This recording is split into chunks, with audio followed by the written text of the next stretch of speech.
That it shares with many of the ancient traditions of the East is the silences. And it's in the spaces between the notes, be they brief or long, that some of this inexplicable effect takes place. How were you initially exposed to this kind of music, like from this particular region? And what drew you to just, specifically that music initially? Somebody recommended that I go find this old man from Dagestan who lived in Los Angeles. And they didn't even know his name. I just had to go, pound the streets until I finally found someone who knew of an old man who played some strange old instrument. And I went to his little apartment, and this was in 1972, and I was your age, and I was dumbfounded by the power of this. A couple of notes, and we were transported.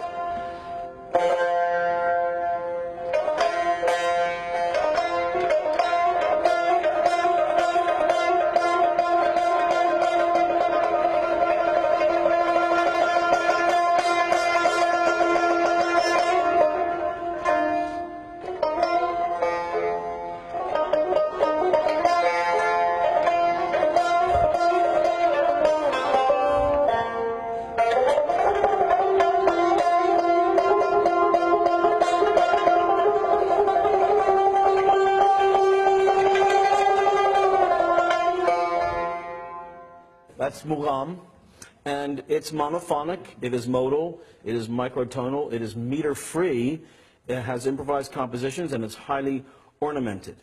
The three instruments we have today, we have the oud, the tar, and the kamancha. The oud is it's a kind of a lute-like instrument.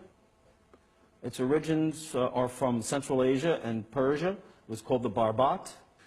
And this is the tar, which has the typical pinched waist, that is the origin of the guitar and many similar instruments.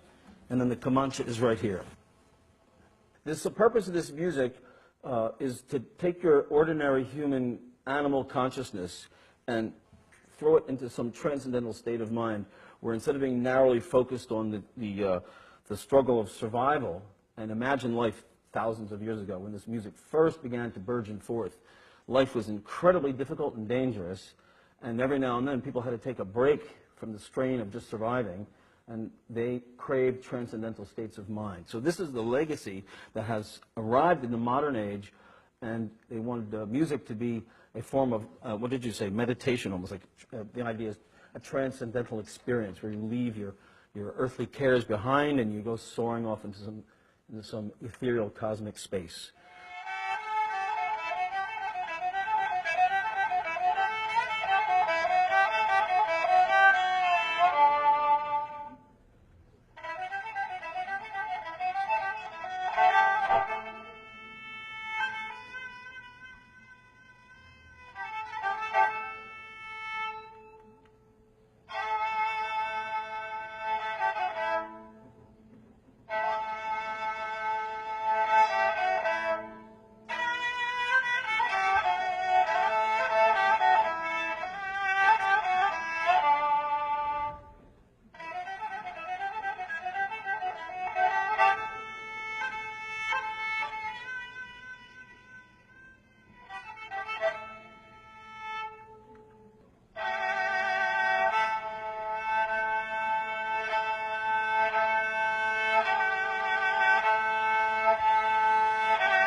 It's a fantastic sound because it sort of washes over you in sections and just sort of keeps coming back.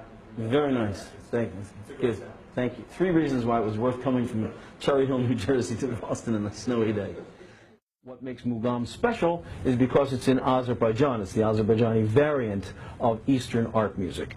And Azerbaijan is, for a number of geographical and geopolitical reasons, a virtually unknown country.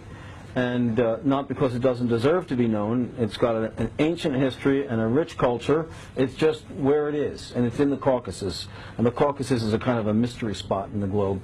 It's not Europe, it's not Asia, it's not Middle East, it's somewhere in the middle. Would you say that the feeling of like transcendence that you get, is it different for you when you're actually playing it as opposed to when you're like watching a performance? Well, if they do it right, it takes me pretty far, yes. I'm always impressed with the professional Azerbaijani Muğam musicians. First of all, they started when they were children. They grew up in the milieu. It's so deeply immersed inside them that it's almost like breathing for them. For me, it's a struggle and an effort. Even though I'm doing it for 35 years as an American, you know, I felt compelled to try to bridge this immense cultural gap.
So in brief summation, my mission is that the art culture of Azerbaijan, their art music in particular, Muğam, is a world-class, evolved and sophisticated example of the richness of the human imagination, which Azerbaijan, the people of Azerbaijan, definitely deserve to get the credit for, and it's quite unknown in the world.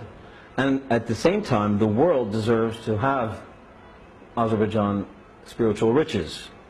Anyway, thank you very much for your time and your attention. Greatly appreciated.